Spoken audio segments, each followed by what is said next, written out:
Ce paysage n'est pas paisible. Le parc national de Katmai s'étend sur plus de 1,6 million d'hectares de nature sauvage en Alaska, où la confrontation est non seulement courante, mais essentielle à la survie.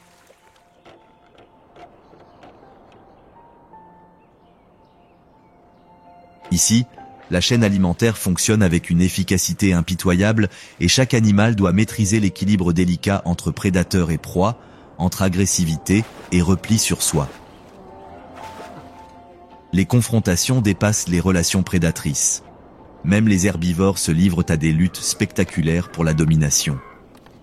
Les conditions météorologiques de Katmai créent des défis supplémentaires qui mettent à l'épreuve l'adaptabilité de chaque espèce. Les températures hivernales peuvent chuter jusqu'à -4 degrés Celsius, tandis que l'été apporte des nuées d'insectes capables de dissuader même les plus grands animaux. L'activité volcanique du parc ajoute une couche d'imprévisibilité supplémentaire, avec des éruptions occasionnelles qui remodèlent le paysage et obligent la faune à s'adapter à de nouvelles conditions.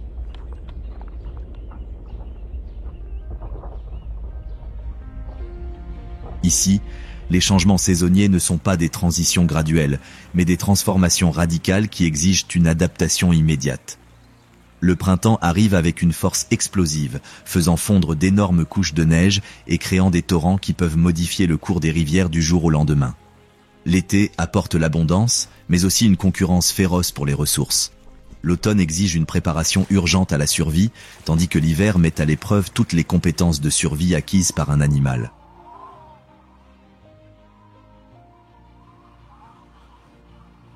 Le parc national de Katmai abrite un ensemble diversifié d'écosystèmes, chacun abritant des communautés animales uniques.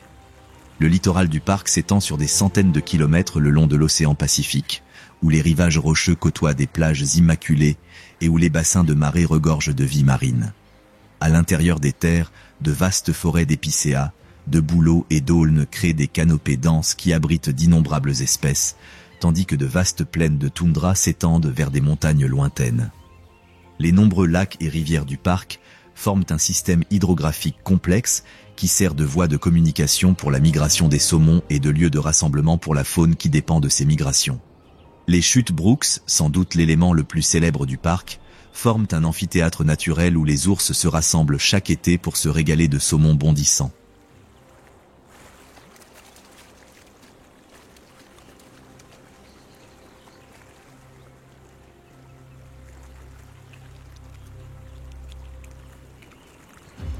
La vallée volcanique des 10 000 fumées témoigne des forces géologiques qui continuent de façonner ce paysage. Les variations d'altitude à travers le parc créent des zones climatiques distinctes, des forêts tropicales tempérées côtières à la toundra alpine. Chaque zone abrite des espèces différentes adaptées à des conditions spécifiques. Les basses altitudes bénéficient de températures plus douces et de saisons de croissance plus longues, tandis que les altitudes plus élevées imposent à la faune des conditions difficiles et des étés plus courts. Cette remarquable diversité d'habitats abrite une faune tout aussi remarquable. Des plus petits écureuils terrestres arctiques aux imposants ours bruns, des pigargues à tête blanche planant aux carcajous rôdeurs, chaque espèce a trouvé sa place dans cet écosystème complexe. Leurs histoires de survie, d'adaptation et leur rythme saisonnier illustrent l'incroyable résilience et l'ingéniosité de la nature. Bienvenue au parc national de Katmai, le joyau de la couronne de l'Alaska, où le drame le plus fascinant de la nature se déroule chaque jour.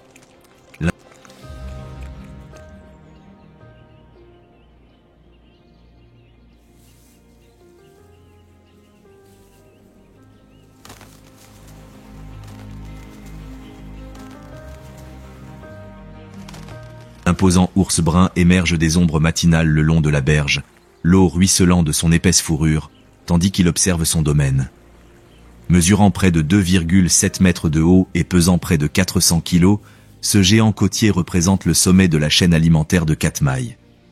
Ses puissantes épaules ondulent sous son pelage couleur cannelle, tandis qu'il se déplace avec une grâce surprenante pour une créature aussi imposante. Au printemps, notre ours sort de sa tanière d'hiver, ayant perdu près d'un tiers de son poids durant les longs mois d'hibernation. Sa priorité est de reconstituer ses réserves d'énergie et il commence par brouter les nouvelles pousses d'herbe et de carex qui tapissent les prairies. Ses griffes massives, longues de près de 10 cm chacune, dénude délicatement la végétation. La vue d'un prédateur aussi puissant broutant paisiblement crée un contraste saisissant qui témoigne de la capacité d'adaptation qui a fait le succès des ours bruns.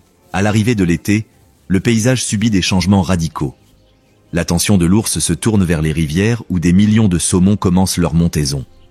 À Brooks Falls, il délimite son territoire parmi les meilleurs sites de pêche, sa simple présence forçant les ours plus petits à se replier vers des endroits moins favorables. Avec des réflexes fulgurants, apparemment impossibles pour un animal de cette taille, il attrape des saumons dans l'eau ruisselante, ses puissantes mâchoires les écrasant avec une facilité déconcertante. L'abondance estivale permet à l'ours de prendre plus de 180 kilos, constituant ainsi les réserves de graisse qui lui permettront de traverser les rudes mois d'hiver. Son alimentation devient quasi mécanique, consommant jusqu'à 30 saumons par jour lors des périodes de pointe. Les berges se couvrent de poissons partiellement ingérés, fournissant nourriture aux charognards et enrichissant le sol en nutriments marins.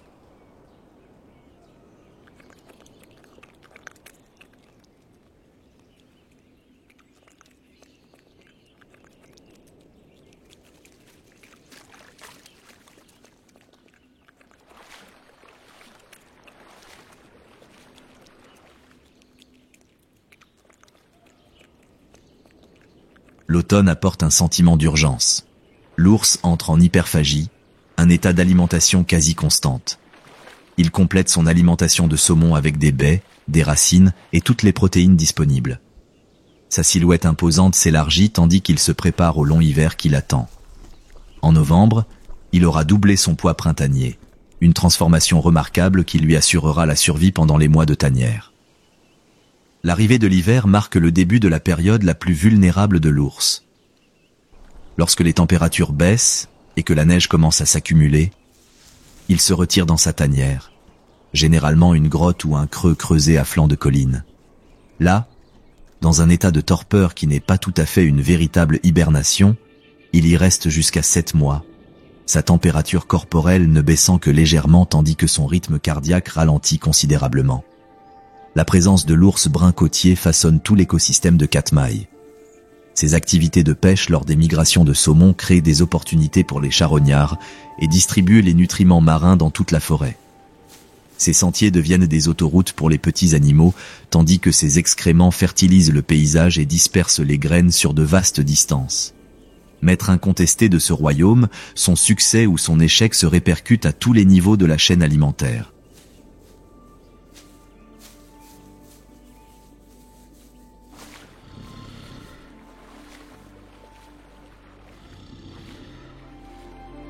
Alors que le grand ours brun s'installe dans sa routine de pêche, le calme matinal est troublé par un son qui éveille les émotions humaines depuis des millénaires. Depuis la crête lointaine, on entend le hurlement obsédant d'un loup gris, bientôt rejoint par les voix de ses compagnons de meute. C'est la voix même de la nature sauvage, un son qui évoque la liberté, le danger et les forces primordiales qui ont façonné cette terre depuis des millénaires.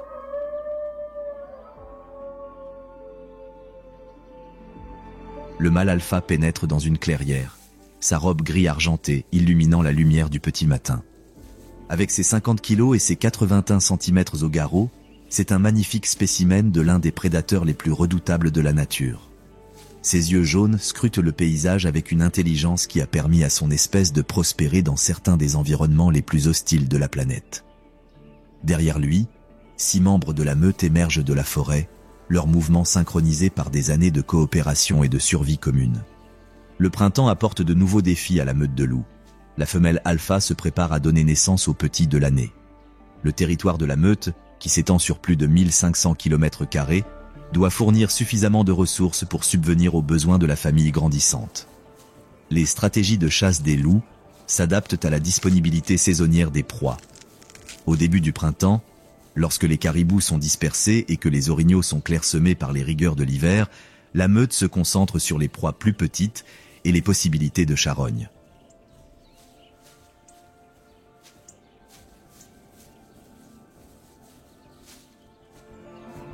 La naissance de 5 petits fin mai transforme la dynamique de la meute. La femelle alpha reste dans sa tanière, un endroit soigneusement choisi qui lui offre protection et accès facile à l'eau. Les autres membres de la meute chassent désormais non seulement pour eux-mêmes, mais aussi pour la mère allaitante et sa progéniture sans défense. Leur taux de réussite doit s'améliorer considérablement car les petits en pleine croissance auront besoin de quantités de nourriture de plus en plus importantes.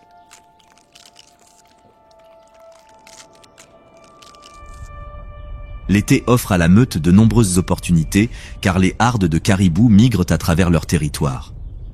Les loups font preuve d'une remarquable intelligence de chasse, utilisant des stratégies complexes pour séparer les animaux faibles ou jeunes de la harde protectrice. Leur endurance est légendaire, capable de courir à 40 km/h pendant de longues périodes et d'atteindre des vitesses allant jusqu'à 72 km/h par brève pointe. La structure sociale de la meute devient particulièrement évidente lors des chasses. Chaque loup a un rôle spécifique, des éclaireurs qui repèrent les proies aux flanqueurs qui bloquent les voies de fuite. Le couple alpha mène l'attaque, tandis que les loups subordonnés poussent la proie vers l'embuscade. Ce niveau de coopération exige une communication sophistiquée, basée sur le langage corporel, les vocalisations et le marquage olfactif. L'automne apporte un sentiment d'urgence alors que la meute se prépare au défi de l'hiver. Les jeunes loups, presque adultes, doivent apprendre leur place dans la hiérarchie de la meute et maîtriser les techniques de chasse qui détermineront leur survie. Le territoire de la meute est marqué et signalé par des poteaux olfactifs, avertissant les autres loups que cette zone est revendiquée et défendue.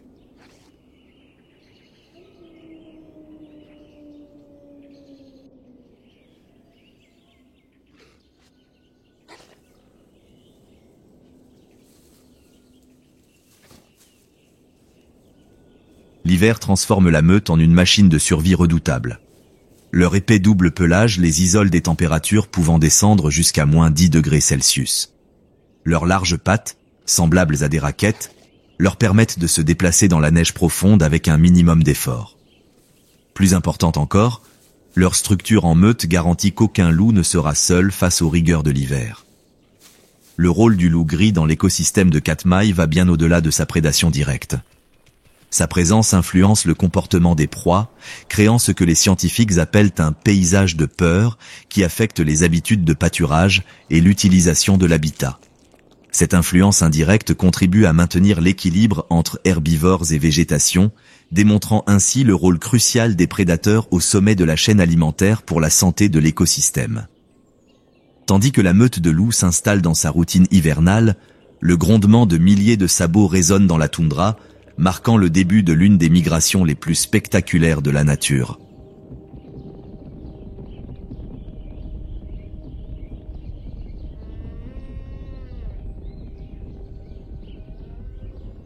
La harde de caribous de l'Arctique de l'Ouest, forte de centaines de milliers d'individus, traverse le paysage tel un fleuve vivant, suivant des routes millénaires.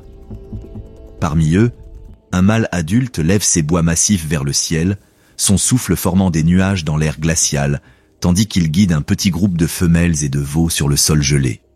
Ce taureau, pesant près de 180 kg et mesurant 1,20 m au garrot, représente l'aboutissement d'années de survie dans l'un des environnements les plus difficiles au monde.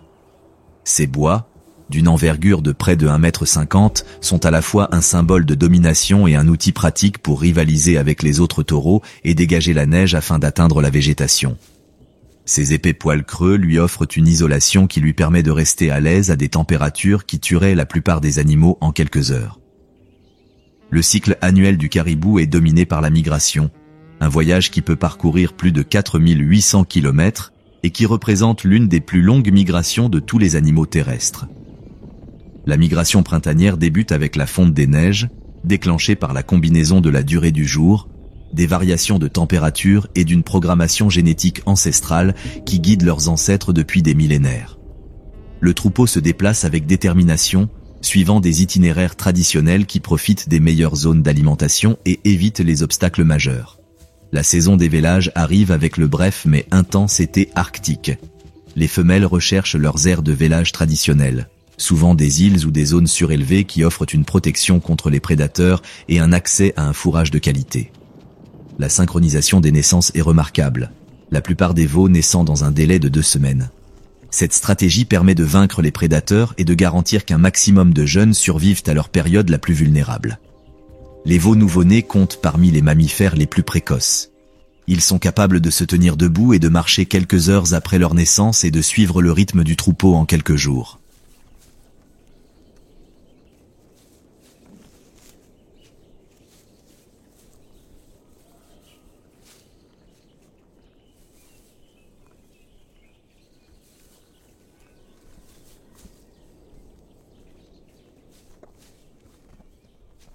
Leur pelage brun-roux leur offre un camouflage contre la végétation de la toundra, tandis que leur croissance rapide leur permet de survivre aux défis à venir.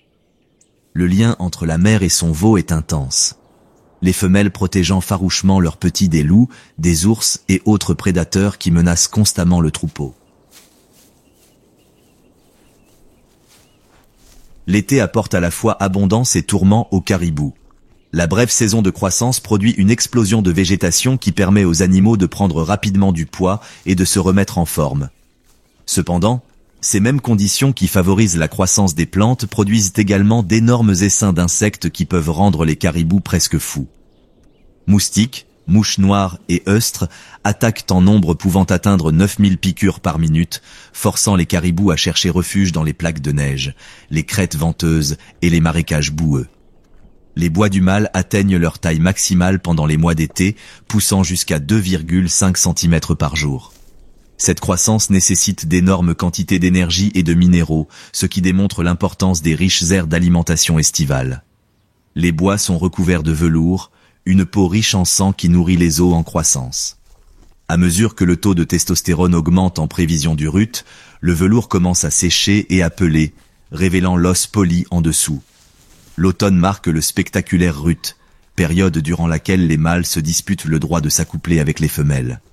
Le cou du mâle se muscle et son calme habituel se transforme en une territorialité agressive. Les mâles se livrent à des combats spectaculaires, leurs bois s'entrechoquant et produisant des sons audibles à des kilomètres.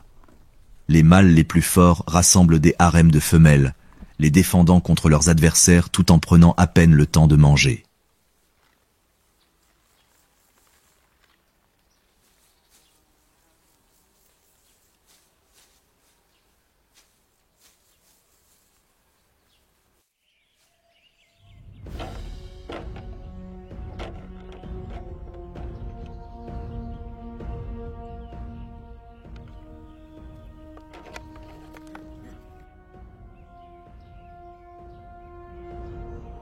La survie hivernale dépend des remarquables adaptations du caribou au froid extrême.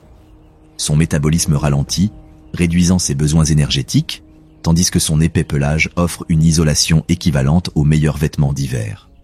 Plus importante encore, sa capacité à trouver de la nourriture sous la neige grâce à son odorat développé et à ses sabots spécialisés lui permet de survivre là où d'autres animaux mourraient de faim. Les schémas migratoires du caribou ont des répercussions profondes sur les écosystèmes qu'il traverse. La pression exercée par son pâturage façonne les communautés végétales, tandis que ses déchets fournissent des nutriments essentiels aux sols arctiques pauvres en nutriments. Leurs pistes deviennent des autoroutes pour d'autres animaux, et leur présence soutient des communautés entières de prédateurs et de charognards. Alors que les hardes de caribous poursuivent leur migration ancestrale à travers la toundra, au cœur des denses forêts boréales de Katmai, un géant d'un autre genre se fait remarquer.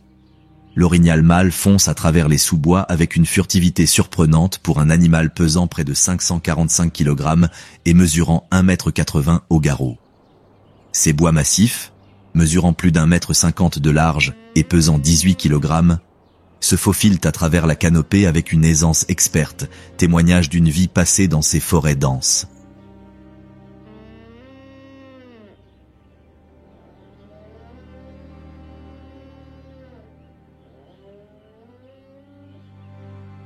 Contrairement au caribou, très sociable, l'orignal est un animal solitaire, préférant le sanctuaire tranquille de la forêt aux espaces ouverts prisés par de nombreux autres grands mammifères. Son pelage brun foncé, presque noir à l'ombre des épinettes et des bouleaux, lui offre un camouflage parfait dans la lumière tamisée du sol forestier.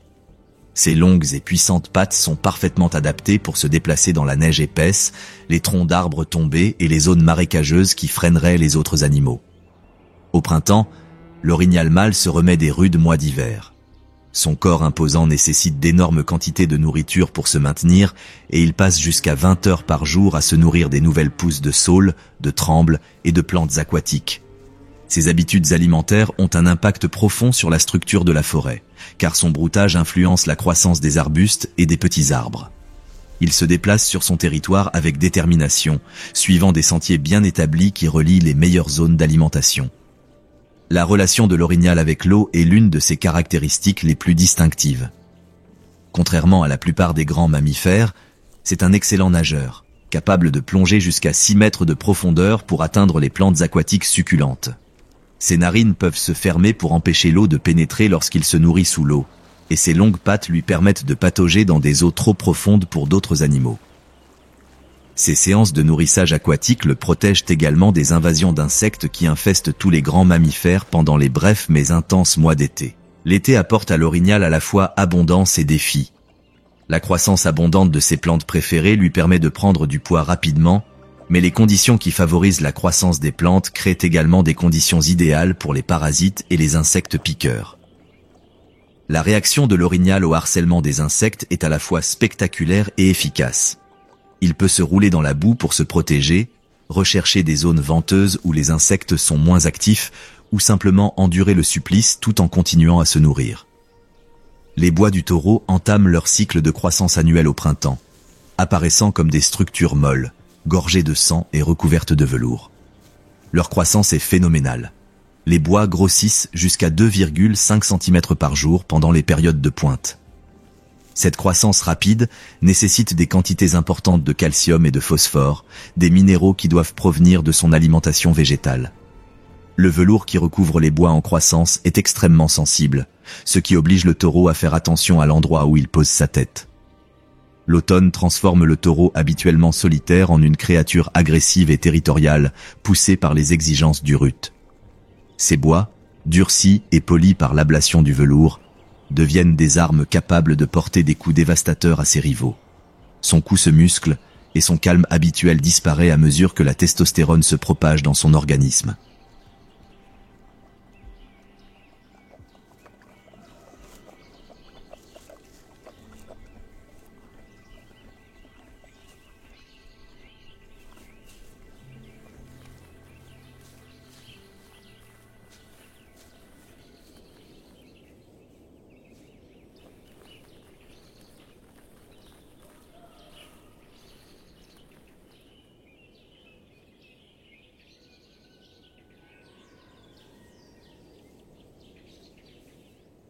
Ses cris de rut, grognements profonds et beuglements audibles à des kilomètres, signalent sa présence à ses rivaux et à ses partenaires potentiels.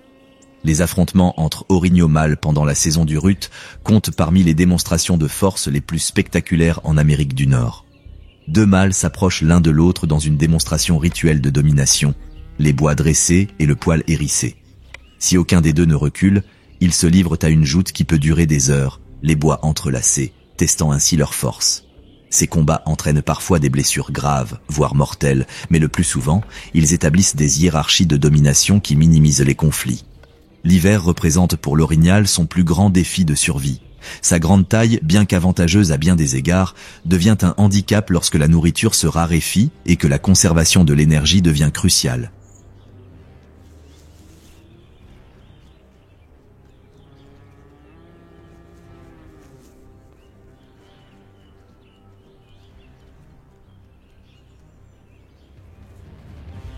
Le métabolisme du mâle ralentit et il entre dans un état de semi-dormance, réduisant son niveau d'activité et exploitant ses réserves de graisse accumulées pendant les mois d'été. Ses longues pattes lui permettent de se déplacer dans des épaisseurs de neige qui piégeraient les petits animaux, mais la neige profonde peut néanmoins restreindre ses mouvements et son accès à la nourriture. Le rôle de l'orignal dans l'écosystème forestier va bien au-delà de son impact direct sur la végétation. Ces sentiers deviennent des corridors utilisés par d'autres animaux. Son broutage crée des ouvertures dans la canopée qui profitent à d'autres espèces, et sa présence soutient les populations de prédateurs. Sa taille imposante le rend largement immunisé contre la plupart des prédateurs à l'âge adulte, mais les petits et les individus affaiblis constituent des proies importantes pour les loups et les ours. Tandis que l'élan massif parcourt son domaine forestier d'un pas mesuré, un prédateur beaucoup plus petit, mais tout aussi redoutable, traverse le même paysage avec une détermination implacable. Le carcajou émerge d'un affleurement rocheux, sa silhouette musclée et sa démarche distinctive étant immédiatement reconnaissables comme celle de l'un des survivants les plus tenaces de la nature. Pesant seulement 18 kilos, mais bâti comme un petit ours, ce chasseur solitaire possède une férocité et une endurance qui lui ont valu une réputation légendaire dans les régions sauvages du Nord.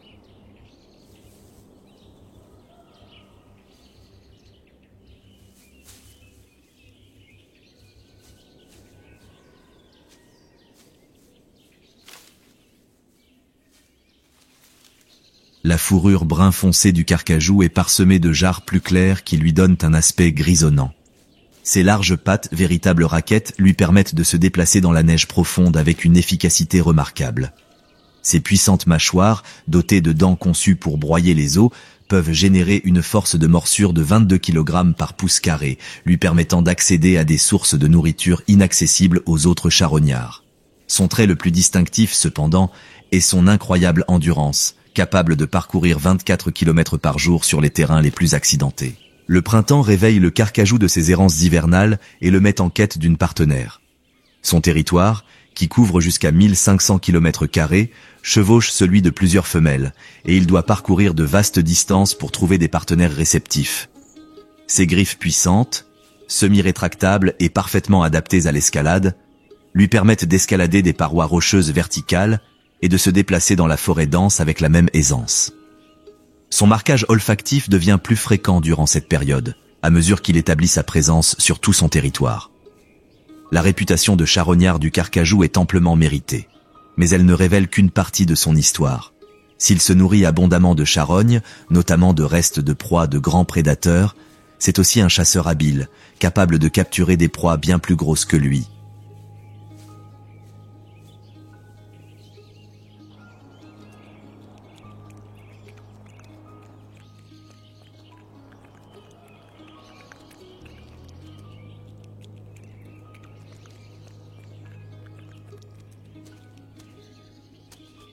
Une silhouette magnifique fend le ciel d'Alaska avec une grâce naturelle. Le pigargue à tête blanche, avec ses ailes de près de 2,5 mètres d'envergure, surfe sur les courants thermiques qui s'élèvent du paysage qui se réchauffe en contrebas. Ses plumes blanches de la tête et de la queue brillent au soleil, signent sa maturité, celle d'un adulte ayant survécu au moins 5 ans dans l'un des environnements les plus compétitifs de la nature. Ses yeux jaunes perçants scrutent son territoire avec cette intelligence vive qui a fait de son espèce le symbole national de l'Amérique. Cette femelle aigle, pesant près de 6,5 kg et mesurant 1 mètre du bec à la queue, représente le summum de la prédation aérienne dans l'écosystème de Katmai. Ses serres massives, capables d'exercer une pression de plus de 180 kg par pouce carré, sont parfaitement conçues pour attraper les poissons glissants et maintenir sa prise lors des puissantes attaques plongeantes qui caractérisent son style de chasse. Son bec crochu, acéré comme un rasoir et parfaitement proportionné, peut déchirer chair et os avec une précision chirurgicale.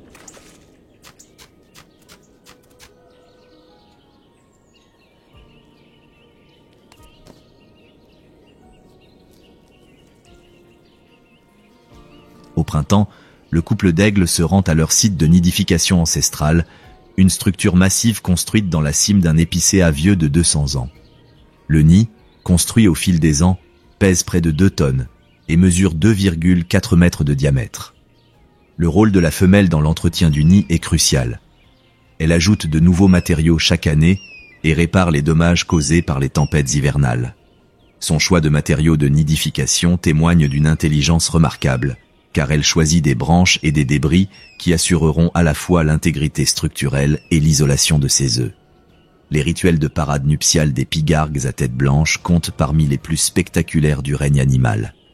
Le couple se livre à de spectaculaires acrobaties aériennes, croisant les cerfs et effectuant des roues dans le ciel, démontrant ainsi à la fois leur talent de vol et leur engagement mutuel. Ces parades ont de multiples objectifs. Elles renforcent les liens du couple, affirment leurs revendications territoriales et permettent de s'entraîner à la chasse coopérative nécessaire pour nourrir la famille grandissante. La ponte des œufs de la femelle représente une période cruciale du cycle annuel de l'aigle. Elles pondent généralement 2 œufs, pesant chacun environ 110 grammes et nécessitant une incubation continue de 35 jours. Les parents couvent les œufs à tour de rôle, la femelle assurant la majeure partie de l'incubation, tandis que le mâle fournit nourriture et protection. Le moment de la ponte est crucial, car les oisillons doivent éclore au moment où les sources de nourriture sont les plus abondantes et les conditions météorologiques les plus favorables.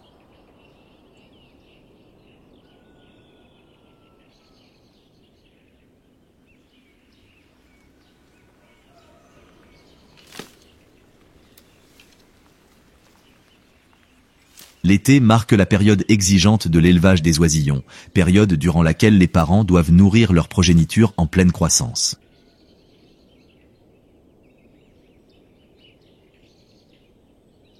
L'appétit des oisillons est vorace, nécessitant jusqu'à 1 kg de nourriture par jour chacun. Les efforts de chasse des parents s'intensifient considérablement, les migrations de saumon constituant la source de nourriture la plus fiable. La technique de pêche de la femelle est une merveille de précision et de puissance. Elle plonge pour attraper des saumons à la surface de l'eau avec ses serres, ramenant souvent des poissons pesant plusieurs kilos au nid. Le succès de l'aigle à la pêche dépend de sa capacité à analyser les conditions de l'eau et à prédire le comportement des poissons. Il se positionne sur des perchoirs favorables surplombant les zones de pêche productive, guettant les signes révélateurs de l'activité des saumons. Ces attaques sont synchronisées avec les mouvements des poissons, et son taux de réussite de près de 80% témoigne du perfectionnement de ces techniques de chasse. Les poissons excédentaires issus des chasses réussies sont cachés près du nid, offrant ainsi une sécurité en cas de mauvaises conditions de pêche.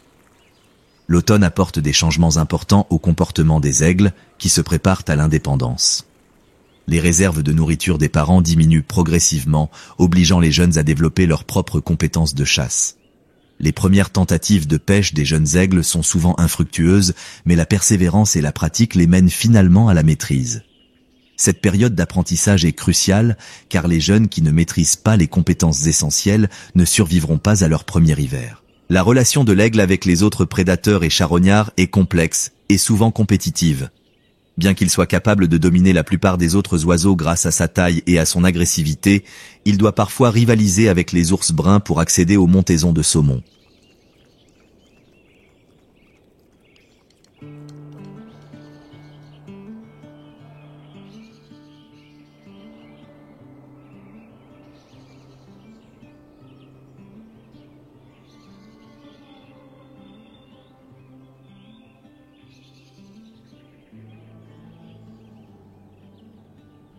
Sa stratégie lors de ces rencontres consiste à attendre les occasions où les ours sont absents ou distraits, puis à attraper rapidement le poisson et à se réfugier sur des perchoirs sûrs. Sa capacité à cacher de la nourriture devient particulièrement importante lorsque la concurrence directe rend la pêche difficile. L'hiver transforme la stratégie de chasse de l'aigle. La migration des saumons cesse et la glace commence à se former sur les lacs et les rivières. Son régime alimentaire évolue et comprend désormais des oiseaux aquatiques, des petits mammifères et des charognes, démontrant ainsi la capacité d'adaptation qui a permis à son espèce de prospérer dans des environnements variés. Sa vue exceptionnelle, estimée 4 fois supérieure à celle de l'homme, lui permet de repérer des proies potentielles à des distances allant jusqu'à 3 km. Son succès de chasse en hiver dépend souvent de sa capacité à exploiter les proies d'autres prédateurs, même s'il doit faire preuve de prudence pour éviter les confrontations avec les ours et les loups. Le rôle du pigargue à tête blanche dans l'écosystème de Katmai va au-delà de sa prédation directe. Sa présence en tant que prédateur supérieur contribue à maintenir l'équilibre des populations de poissons et d'oiseaux, tandis que ses activités de charognard contribuent au recyclage des nutriments dans l'ensemble de l'écosystème. Ces activités de nidification créent des plateformes souvent utilisées par d'autres espèces après leur abandon par les aigles, et son comportement territorial influence la répartition des autres rapaces dans la région.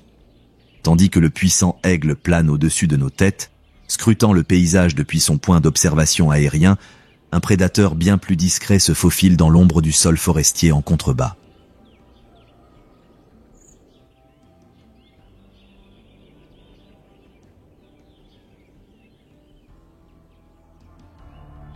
Le lynx du Canada avance silencieusement dans les sous-bois, ses pattes surdimensionnées agissant comme des raquettes naturelles pour se déplacer dans la dense forêt d'épinettes.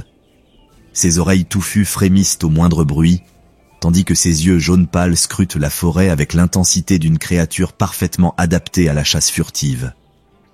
Ce lynx mâle, pesant 16 kg et mesurant 60 cm au garrot, incarne l'essence même de la grâce et de la puissance féline. Son épaisse fourrure brun-gris offre un camouflage parfait contre la lumière tamisée du sol forestier, tandis que sa collerette faciale et ses touffes d'oreilles caractéristiques lui confèrent une apparence presque surnaturelle. Ses longues pattes et ses larges pattes sont parfaitement adaptées à la progression dans la neige épaisse, lui permettant de poursuivre ses proies dans des conditions qui arrêteraient d'autres prédateurs. Le printemps réveille le lynx de ses habitudes de chasse hivernale à l'approche de la saison des amours. Sa nature habituellement solitaire cède la place à une brève période d'interaction sociale où il recherche des femelles réceptives sur son territoire. Ces marquages territoriaux deviennent plus fréquents et plus prononcés car il marque olfactivement les arbres, les rochers et autres éléments marquants pour signaler sa présence à ses partenaires potentiels. Ces vocalisations, généralement limitées à des hurlements et des grognements occasionnels, augmentent considérablement durant cette période.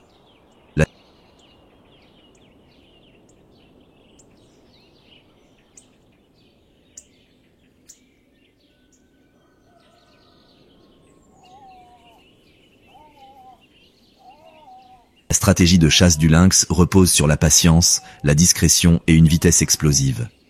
Il se déplace sur son territoire avec prudence, utilisant son ouïe exceptionnelle pour repérer ses proies bien avant qu'elles ne se rendent compte de sa présence. Sa méthode de chasse préférée consiste à trouver un site d'embuscade propice le long des pistes de gibier ou à proximité des zones d'alimentation, puis à attendre immobile pendant des heures jusqu'à ce que la proie s'approche à portée de tir. Son attaque, lorsqu'elle se produit, est un bond éclair qui couvre jusqu'à 7,5 mètres d'un seul bond. Le régime alimentaire du lynx se compose principalement de lièvres d'Amérique, qui représentent plus de 80% de son alimentation. Cette spécialisation crée une relation prédateur-proie unique qui fascine les biologistes de la faune depuis des décennies. La population de lynx suit de près les fluctuations cycliques du nombre de lièvres d'Amérique, atteignant son pic environ 2 ans après celui des lièvres. Cette relation illustre l'équilibre fragile qui existe entre prédateurs et proies dans les écosystèmes nordiques. L'été est à la fois une période de possibilités et de défis pour le lynx, car ses principales proies atteignent leur apogée.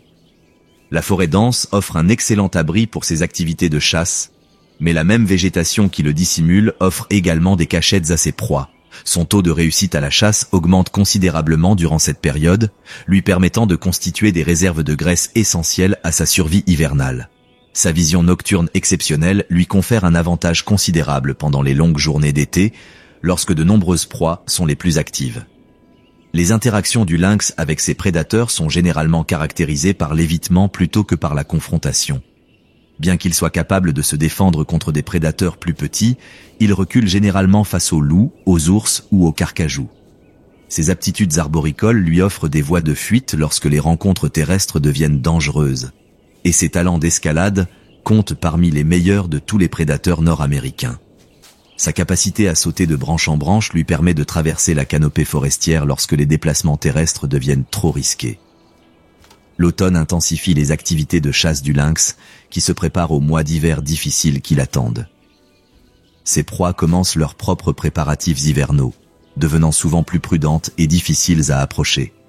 Sa stratégie de chasse s'adapte à ces conditions changeantes, avec des périodes d'attente plus longues et une sélection plus rigoureuse des sites d'embuscade. Son épais pelage hivernal commence à se développer durant cette période, lui fournissant l'isolation nécessaire à sa survie dans un froid extrême. L'hiver représente la plus grande épreuve pour le lynx, car l'épaisseur de la neige augmente et ses proies deviennent plus difficiles à localiser.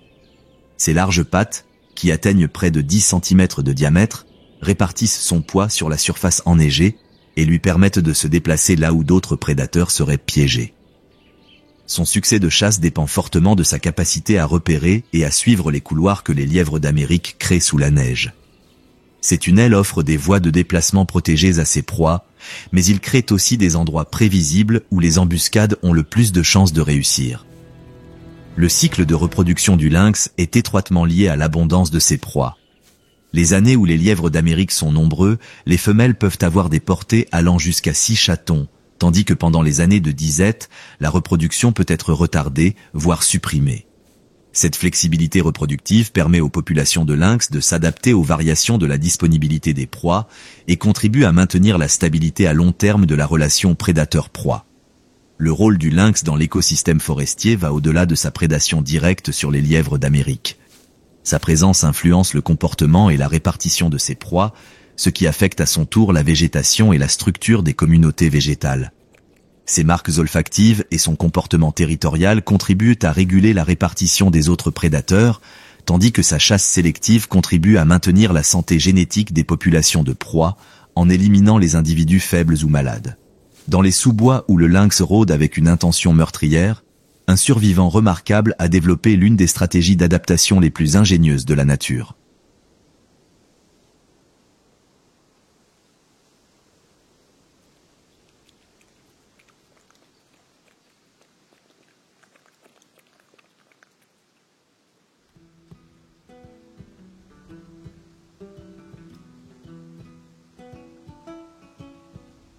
Le renard arctique émerge de sa tanière, son pelage d'hiver d'un blanc immaculé le rendant presque invisible sur le paysage enneigé. Sa silhouette compacte, pesant seulement 5,4 kg et mesurant à peine 28 cm au garrot, dissimule l'incroyable robustesse qui lui permet de survivre dans l'un des environnements les plus extrêmes de la planète. Ce renard mâle possède des adaptations qui frisent le miracle. Son épaisse fourrure, qui passe du brun en été au blanc en hiver, lui offre une isolation si efficace qu'il peut rester à l'aise jusqu'à moins 14 degrés Celsius. Ses petites oreilles arrondies minimisent les pertes de chaleur tandis que ses pattes poilues agissent comme des mitaines naturelles, protégeant ses pieds des engelures et lui offrant une bonne adhérence sur les surfaces glacées. Sa queue touffue lui sert à plusieurs fins. Elle lui sert de couverture lorsqu'il se recroqueville pour dormir et lui permet de garder l'équilibre sur les terrains accidentés. Le printemps réveille le renard de son mode de survie hivernal, lorsque la neige commence à fondre et que de nouvelles sources de nourriture apparaissent.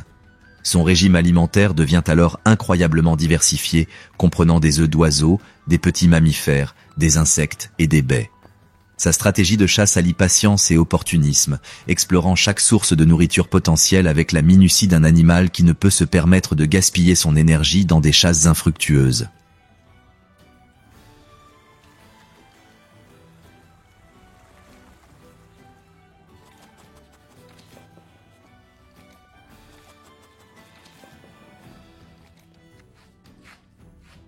La relation du renard avec les grands prédateurs est complexe et souvent dangereuse. Bien qu'il soit capable de se nourrir des proies des ours et des loups, il doit le faire avec une extrême prudence. Sa petite taille le rend vulnérable aux attaques de ces grands prédateurs, mais son agilité et son intelligence lui permettent souvent d'accéder à des sources de nourriture inaccessibles aux autres. Sa capacité à cacher de la nourriture devient particulièrement importante lorsque les possibilités de récupération sont limitées.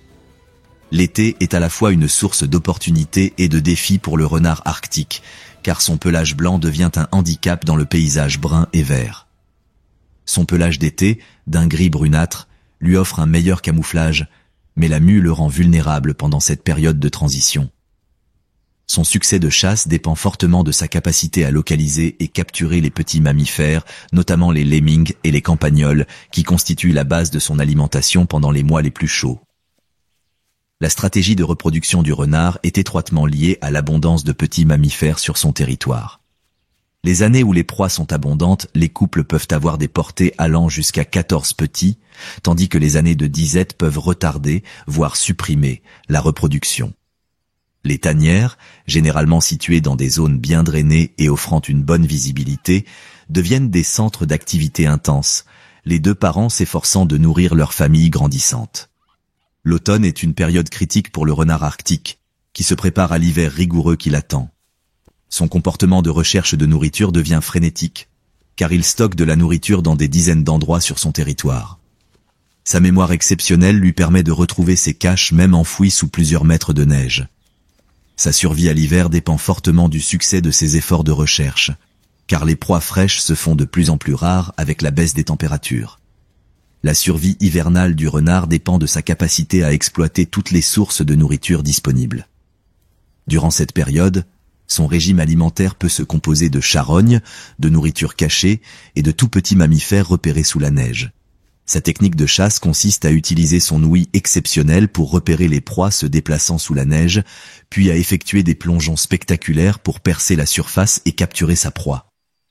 Ce comportement, appelé moossing, exige une précision et un timing exceptionnels. L'hiver est aussi l'occasion pour le renard arctique d'interagir socialement de manière plus complexe. D'ordinaire territoriaux, les renards peuvent partager leurs aires d'alimentation, voire leurs tanières, lors des conditions climatiques les plus difficiles. Ces regroupements temporaires offrent des avantages mutuels, notamment une vigilance partagée contre les prédateurs et des possibilités de chasse coopérative. Cependant, la compétition pour des ressources limitées peut également conduire à des affrontements agressifs entre individus.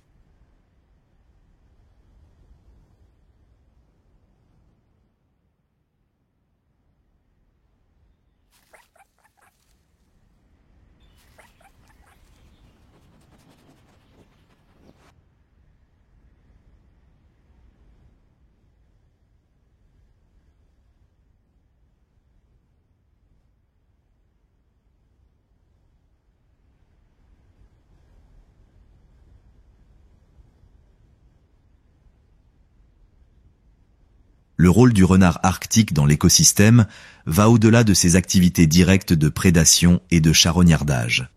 Sa présence en tant que compétiteur influence le comportement et la répartition des autres petits prédateurs, tandis que ses activités de charognardage contribuent au recyclage des nutriments dans l'ensemble de l'écosystème. Ces tanières, utilisées depuis plusieurs générations, deviennent des points focaux pour la concentration des nutriments et la croissance des plantes.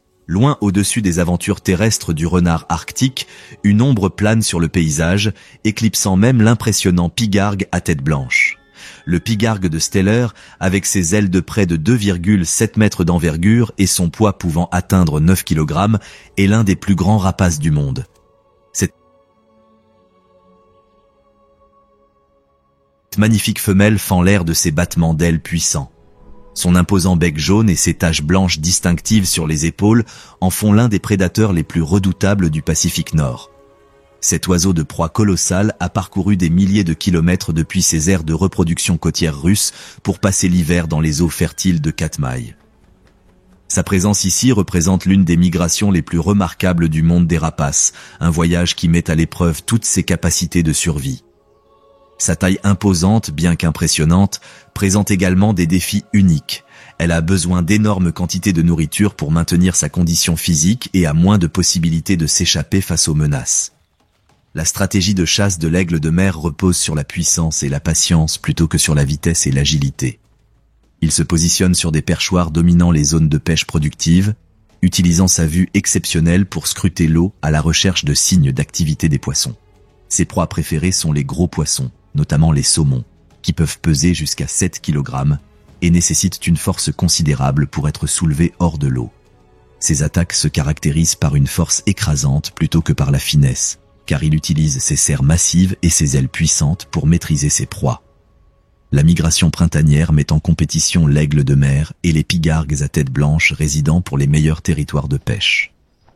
Ces rencontres entre les deux espèces comptent parmi les interactions phoniques les plus spectaculaires en Alaska, où le pigargue de Steller, plus grand mais moins agile, affronte le pigargue à tête blanche, plus petit mais plus maniable.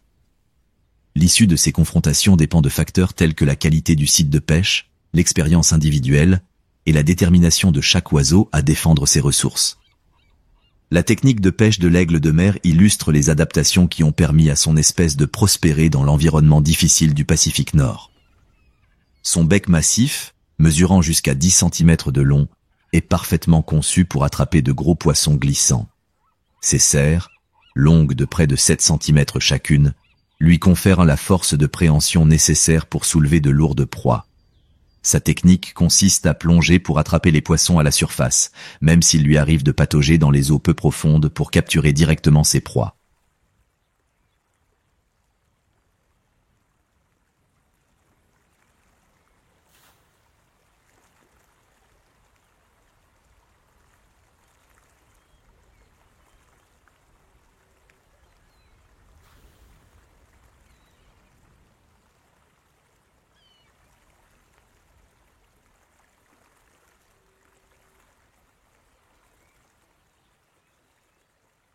L'été offre d'abondantes possibilités de pêche, car les migrations de saumon atteignent leur apogée.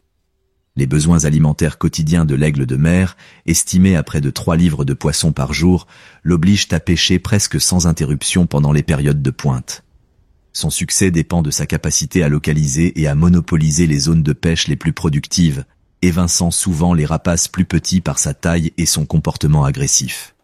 Sa présence lors des migrations de saumon crée une hiérarchie des possibilités d'alimentation, ses revendications prenant le pas sur celles des autres prédateurs. La relation entre l'aigle de mer et l'ours brun représente l'une des interactions interspécifiques les plus intéressantes de Katmai.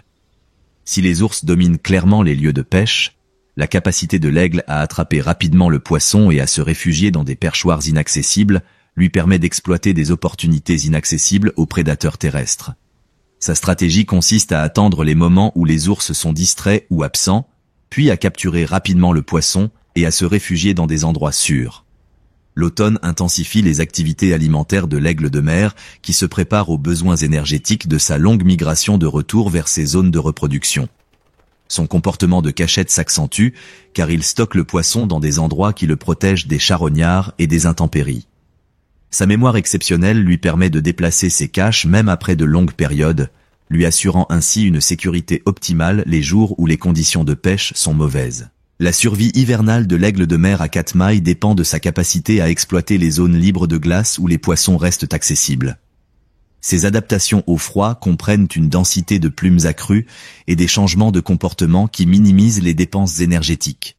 Sa grande taille lui confère une certaine protection contre les pertes de chaleur, mais augmente également ses besoins énergétiques, créant un équilibre délicat entre conservation et activité. L'hiver apporte également les conditions météorologiques les plus difficiles pour l'aigle de mer. Les tempêtes peuvent l'immobiliser pendant plusieurs jours, l'obligeant à se nourrir et à se nourrir de charognes. Sa capacité à survivre à ces périodes dépend des réserves de graisse accumulées pendant les périodes plus abondantes et de son aptitude à trouver des sources de nourriture alternatives lorsque les poissons deviennent inaccessibles. Le rôle du pigargue de Steller dans l'écosystème va au-delà de sa prédation directe sur les poissons. Sa présence influence le comportement et la répartition des autres rapaces, tandis que ses activités de charognard contribuent au recyclage des nutriments dans l'écosystème côtier. Sa taille imposante en fait un important charognard de grosse carcasse, et sa capacité à accéder et à consommer des parties de carcasse inaccessibles aux autres charognards contribue à une exploitation optimale des ressources disponibles. Tandis que le puissant aigle de mer domine l'espace aérien au-dessus des côtes de Katmai, les eaux fertiles en contrebas abritent un prédateur tout aussi remarquable, parfaitement adapté à la vie en milieu aquatique et terrestre.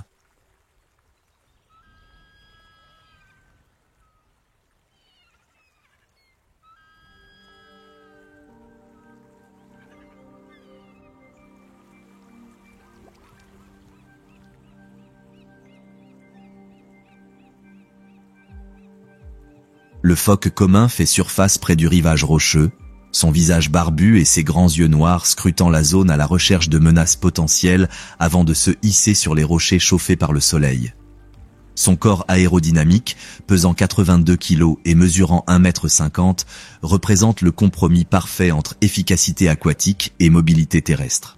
Cette femelle phoque adulte incarne la réussite évolutive des mammifères marins, possédant des adaptations qui lui permettent de prospérer dans l'interface difficile entre terre et mer. Son pelage gris tacheté lui assure un camouflage aussi bien dans l'eau que sur les rivages rocheux, tandis que ses nageoires sont parfaitement conçues pour la nage et la locomotion terrestre limitée. Ses grands yeux, proportionnellement bien plus grands que ceux des mammifères terrestres, lui permettent de voir dans l'environnement sous-marin peu lumineux où elle passe la majeure partie de son temps de chasse. Le printemps apporte des changements radicaux dans le monde du phoque. La débâcle des glaces ouvre de nouvelles perspectives d'alimentation. Durant cette période, son régime alimentaire se compose principalement de poissons, de calmars et de crustacés, et son succès de chasse dépend de sa capacité à localiser et capturer ses proies dans l'environnement tridimensionnel de l'océan. Ses capacités de plongée sont remarquables, lui permettant d'atteindre des profondeurs allant jusqu'à 90 mètres et de retenir sa respiration jusqu'à 20 minutes pour poursuivre ses proies.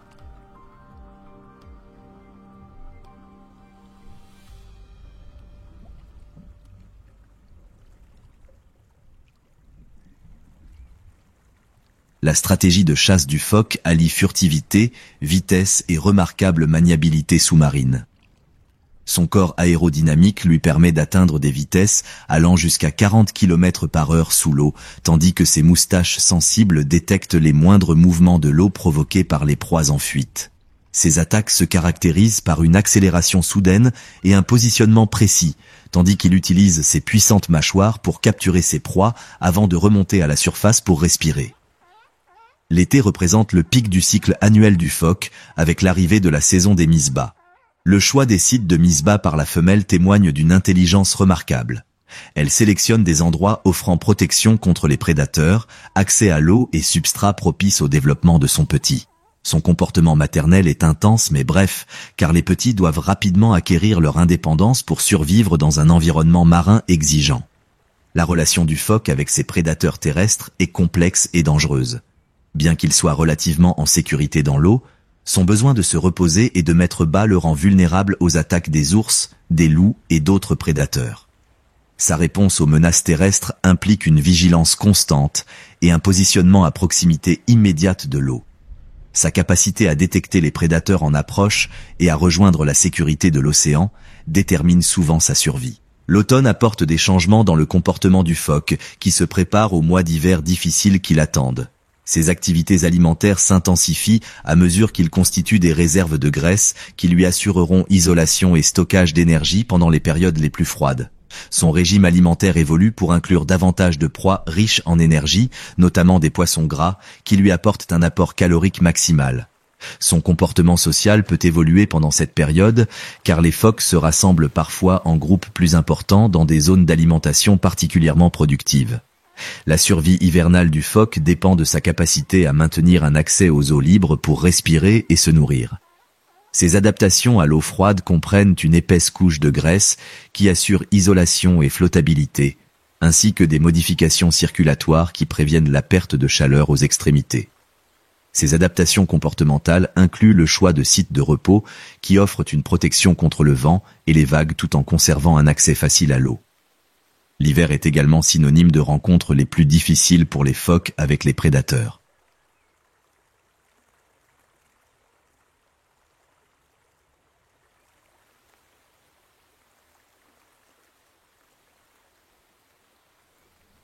Les orques, qui fréquentent occasionnellement les eaux de Katmai, représentent une menace importante pour les phoques adultes. Face à ces rencontres, les phoques privilégient les eaux peu profondes, inaccessibles aux grands prédateurs, et restent vigilants face aux menaces sous-marines. Leur survie dépend de leur capacité à détecter et à éviter ces prédateurs tout en subvenant à leurs besoins alimentaires. Le rôle du phoque commun dans l'écosystème marin va au-delà de sa prédation directe sur les poissons et les invertébrés. Sa présence influence le comportement et la répartition des proies, tandis que ses déchets fournissent des nutriments à la flore marine. Ces zones de repos deviennent des points névralgiques pour la concentration des nutriments, favorisant ainsi des communautés végétales uniques qui n'existeraient pas sans sa présence. Sur les mêmes rivages rocheux où le phoque commun se repose entre deux parties de chasse, un prédateur beaucoup plus petit, mais tout aussi aquatique, démontre que la survie dans des environnements hostiles n'exclut pas des moments de joie apparente. La loutre de rivière glisse sur une berge boueuse avec un plaisir évident, sa silhouette brune et élancée fendant l'eau avec une grâce naturelle.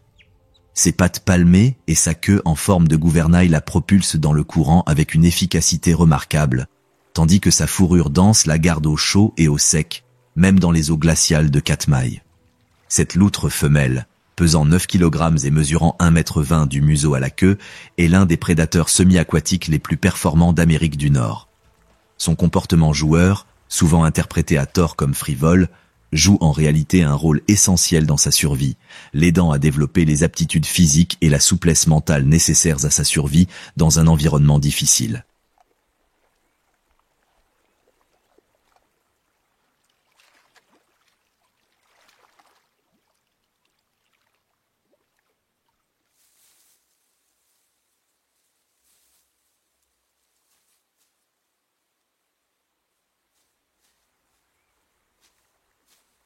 Son intelligence et sa capacité d'adaptation ont permis à son espèce de prospérer dans des habitats aussi variés que les milieux marins côtiers ou les systèmes d'eau douce intérieure.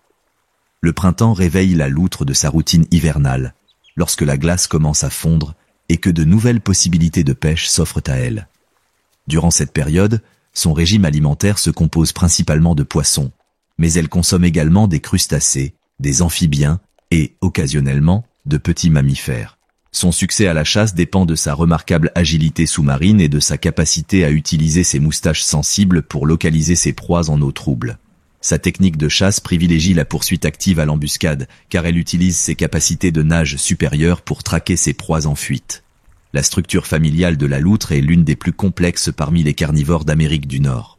Le comportement maternel de la femelle dépasse largement le modèle habituel des mammifères.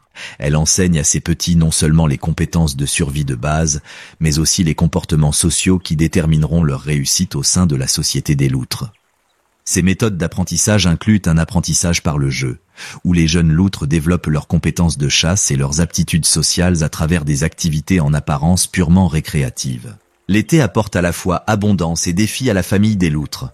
Les jeunes doivent apprendre à pêcher de manière autonome tout en s'appuyant sur leur mère pour leur protection et leurs conseils.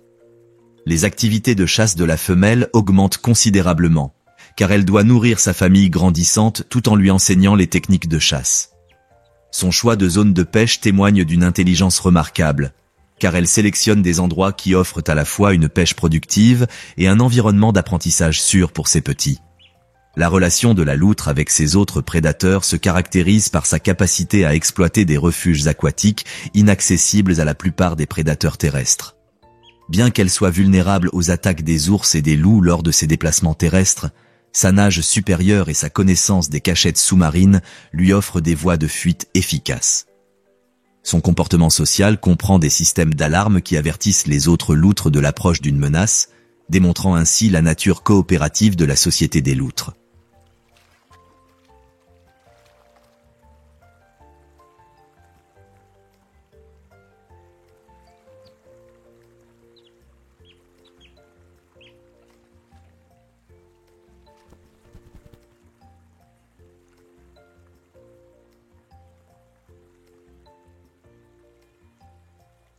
L'automne intensifie les activités de pêche de la loutre qui se prépare aux mois d'hiver difficiles qui l'attendent.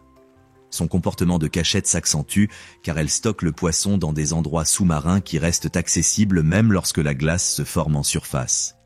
Sa mémoire exceptionnelle lui permet de déplacer ses caches tout au long de l'hiver, lui offrant ainsi une sécurité pendant les périodes où la pêche active devient difficile, voire impossible. La survie hivernale de la loutre dépend de sa capacité à maintenir un accès aux eaux libres pour respirer et pêcher. Ces adaptations aux eaux froides comprennent des modifications de sa circulation sanguine qui préviennent les pertes de chaleur, ainsi que des adaptations comportementales qui minimisent les dépenses énergétiques. Son comportement social change pendant l'hiver, les groupes familiaux pouvant rester ensemble plus longtemps que d'habitude, offrant ainsi des avantages mutuels, notamment une vigilance partagée et des possibilités de pêche coopérative.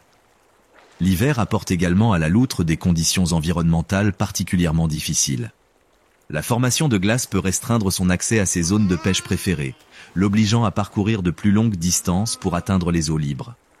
Sa capacité à naviguer sous la glace grâce aux poches d'air emprisonnées à la surface témoigne des remarquables adaptations qui ont permis à son espèce de prospérer dans les environnements nordiques. Sa survie dépend de sa connaissance des conditions locales et de sa capacité à anticiper et à réagir aux changements de l'état de la glace. Le rôle de la loutre de rivière dans l'écosystème aquatique va au-delà de sa prédation directe sur les poissons et autres animaux aquatiques. Sa présence influence le comportement et la répartition des proies, tandis que ses activités de creusement à la recherche de nourriture cachée contribuent à l'aération des sédiments et à la distribution des nutriments.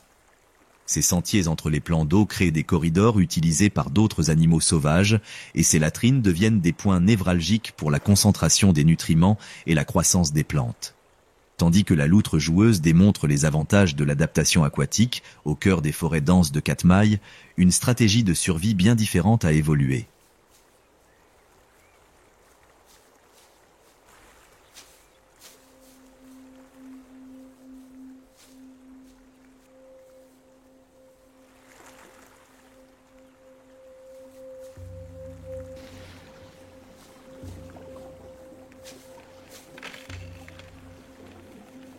Le castor fait surface près de son barrage, une structure massive de rondins, de boue et de pierres qui a transformé un simple ruisseau en un écosystème aquatique complexe.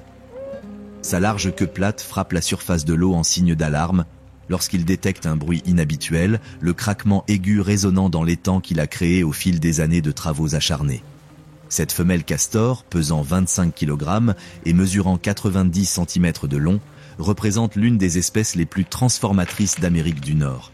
Ses capacités d'ingénierie rivalisent avec celles des humains car elle construit des barrages, des huttes et des réseaux de canaux qui peuvent modifier des bassins versants entiers.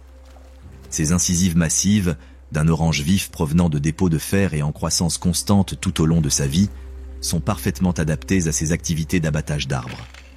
Ces puissants muscles de la mâchoire peuvent générer une force suffisante pour abattre des arbres de plus d'1 mètre de diamètre. Le printemps apporte une activité intense à la colonie de castors, car les dommages hivernaux causés aux barrages et aux huttes doivent être réparés avant la saison des crues printanières. Le travail de construction du castor est à la fois instinctif et savant, car il applique des principes d'ingénierie qui garantissent la résistance de ces structures aux forces des eaux vives et aux crues saisonnières.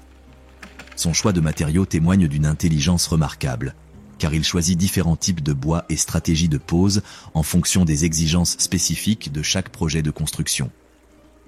Les activités de construction de barrages du castor créent un habitat pour des dizaines d'autres espèces, des poissons et amphibiens aux oiseaux aquatiques et aux orignaux. Ces travaux d'ingénierie augmentent les nappes phréatiques locales, réduisent les dégâts causés par les inondations en aval et créent des zones humides qui n'existeraient pas sans son intervention. Les étangs situés derrière ces barrages deviennent des oasis de biodiversité, abritant des réseaux trophiques complexes comprenant une grande variété d'espèces, du plancton microscopique aux grands mammifères. L'été représente le pic des activités de construction du castor, qui s'emploie à entretenir et à étendre son empire aquatique. Son quotidien consiste à patrouiller son système de barrage, à effectuer des réparations si nécessaires et à récolter les arbres et arbustes nécessaires au projet de construction en cours. Son travail se déroule généralement la nuit, lorsqu'il est moins vulnérable aux prédateurs et que les températures plus fraîches rendent le travail physique plus confortable.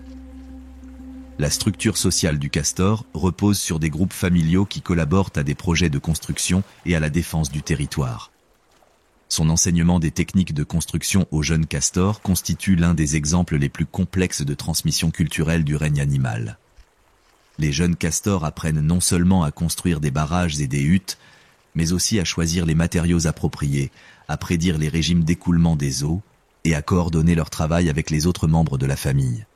L'automne intensifie les préparatifs du castor, qui doit s'assurer que ses constructions résisteront aux conditions hivernales à venir. Son comportement de conservation de la nourriture devient crucial durant cette période, car il récolte et stocke les branches et l'écorce qui nourriront sa famille pendant les mois d'hiver.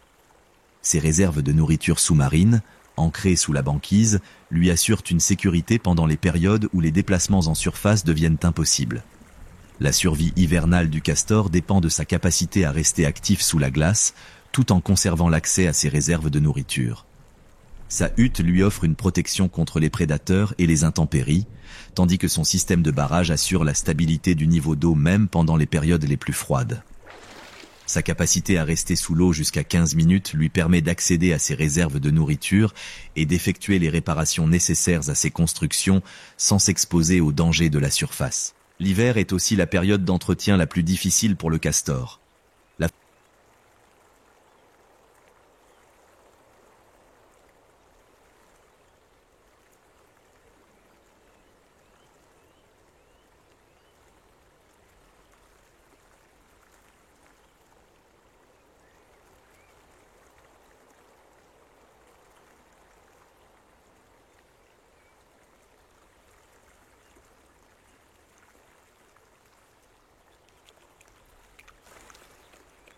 formation de glace peut endommager les structures des barrages, tandis que les prédateurs peuvent profiter des surfaces gelées pour accéder à des zones auparavant sécurisées. Face à ces défis, elle fait preuve d'une vigilance constante et répare immédiatement tout dommage susceptible de compromettre la sécurité de sa famille. Ses compétences en ingénierie sont mises à rude épreuve pendant cette période, car elle doit travailler dans des conditions difficiles avec des matériaux limités. Le rôle du castor dans l'écosystème va bien au-delà de ses activités de construction directe. Ces barrages créent des zones humides qui abritent des centaines d'autres espèces, tandis que ces activités d'exploitation forestière créent des clairières forestières bénéfiques à de nombreuses espèces végétales et animales. Ces travaux d'ingénierie influencent les régimes d'écoulement des eaux sur des bassins versants entiers, et sa présence peut déterminer la répartition et l'abondance de nombreuses autres espèces aquatiques. Le parc national de Katmai, en Alaska, est confronté à une anthropisation croissante qui menace ses écosystèmes et sa faune. L'essor du tourisme à Brooks River a modifié le comportement des ours bruns. Les mères accompagnées de leurs oursons évitent souvent les zones à forte présence humaine, ce qui perturbe leurs habitudes alimentaires et les déplace de leurs habitats privilégiés. Certains ours sont habitués à la présence humaine, augmentant ainsi les risques d'interactions dangereuses et érodant leur nature sauvage. Les infrastructures telles que les plateformes d'observation, les logements du personnel et les aires d'atterrissage pour hydravions dans les zones critiques pour les ours intensifient la congestion. Des débris marins, notamment des plastiques et des engins de pêche, continuent de s'échouer sur le rivage, nuisant à la vie marine malgré les efforts réguliers de nettoyage. La marée noire de l'Exxon Valdez en 1989 a provoqué une pollution durable des côtes de Katmai, avec des effets persistants sur les oiseaux et les mammifères marins.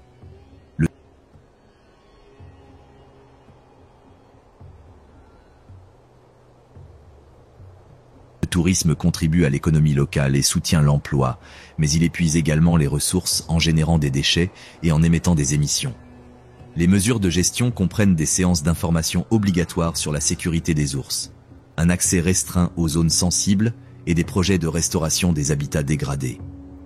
Les projets de relocalisation des installations loin de la rivière Brooks sont au point mort, tandis que le projet de pont permanent menace de nouvelles intrusions. Le changement climatique aggrave ces pressions en modifiant les migrations de saumons, en déplaçant la végétation et en augmentant les incendies de forêt.